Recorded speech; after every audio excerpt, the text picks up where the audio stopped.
کیونکہ قیامت کے روز ایسے لوگ ہوں گے جن پہ بے حساب وزن ہوگا ان کے اوپر. ایک تو سخت گرمی اور اس کے ساتھ پھر وزن اور پھر چلنا ایک عذاب کی شکل ہوگی بہت بڑی. تو مختلف احادیث میں مفہوم ہے چیز کا کہ آج ہمیں سوچ دینا چاہیے اس چیز کے بارے میں. قیامت تو آئے گی, وہ اوقات تو آئیں گے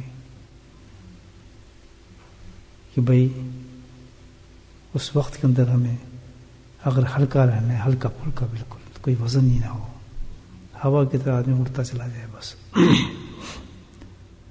تو آج اس کا اگر ہم اہتمام کریں اور کوشش کریں تو انشاءاللہ کل آنے والا وقت ہمارے لیے پھر ویسے ہی ہو جائے گا. اس کے لیے جو ہے اس وزن کو اس دنیا میں کم کرنا چاہیے. وہ جو انسان پہ وزن ہوگا وہاں وہ اس کے گناہوں کا ہوگا. جتنے گناہ انسان یہاں کرتا ہے وہ سارے گناہ اس کے ساتھ جاتے ہیں قبر میں. یہ دیکھ لیں, ڈاؤٹ کے برابر انسان کوئی گناہ کرے گا تو وہ قبر میں ساتھ جائے گا, اور وہ اتنا بھاری ہو جائے گا کہ جیسے آپ اس میں اس وقت ہمارے سر پہ کوئی پہاڑ ڈال دے. ابن عباس نبی اکرم چاچا مبارک فرماتے ہیں کہ دیکھیں اللہ کے نبی سے ارشاد فرمایا کہ اپنے بھائی کے ساتھ خامخواہ بحث مت کیا کرو. بولیں سبحان اللہ. کتنی چھوٹی سی بات ہے, اپنے بھائی کے ساتھ خامخواہ بحث مت کیا کرو. اب آپ سوچ دیں آج صبح سے لے کے شام تک یہ وقت ہمارے لیے کتنی دفعہ آیا ہو. آرگومنٹ, بحث کرنا, کیا خوبصورت پیغام دیا نے. اتنے گناہ پیدا کر دیتا ہے یہ, اتنے گناہ پیدا کر دیتا ہے.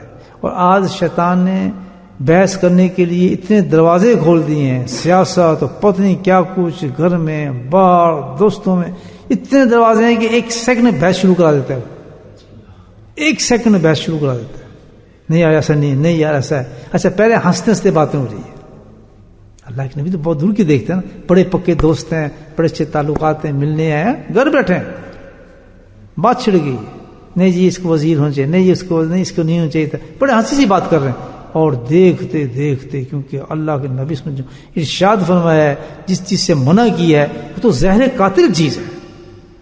اس سے تو آدمی ایسا وجہ جیسے زہر سے بچے, سانپوں سے بچتے, ڈھنگ مارنے والی چیز ہے. آخر اثر رکھے گی کیونکہ بہت خطرناک چیز ہوگی. دیکھتے دیکھتے کیا ہوتا ہے بحث میں پھر تھوڑا غصہ بیچ میں آتا ہے, غصے کے بعد پھر سیریسنس آتی ہے, سیریسنس کے بعد پھر اس میں تکبر آ جاتا ہے, پھر دونوں میں انا آ جاتی ہے, پھر ہر آدمی اپنی بات منوانے کی پوری کوشش کرتا ہے, پھر اس میں غلط دلائل آ جاتی ہیں, پھر جھوٹ آ جاتا ہے, پھر جھوٹ کے ساتھ ساتھ اس میں کبھی منہ کے اندر پھر غلاظتیں نکلنا شروع ہو جاتی ہیں, اور پھر آخر ہوتے ہوتے کیا آپس میں ہاتھوں پائی شروع ہو جاتی ہے.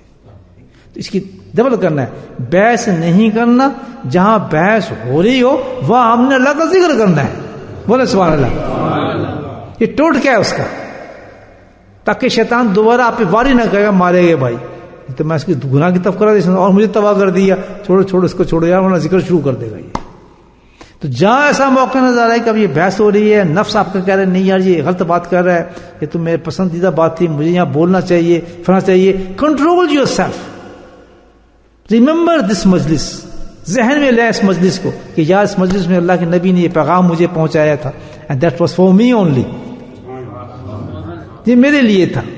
شیخ تو کہہ رہا تھا کہ میں نہ تقریر کرتا ہوں نہ مجھے کو پتا ہے, اللہ نے خود میرے ذہن میں ڈالا, میں نے آپ کو حدیث سنا دی. تو یہ اللہ نے مجھ پہ کرم فرمایا تھا, مجھے وہاں بھیجا تھا, مجھ میں یہ بری عادت ہے, میں کام شروع کرتا ہوں. آئندہ بحث نہیں کرنے میں, بے شک میں نیچے لگ جاؤں, مجھے کہیں کچھ نہیں پتا, فلاں نہیں پتا, ذلیل کرنے کا نہیں, بحث نہیں کروں گا. کیوں؟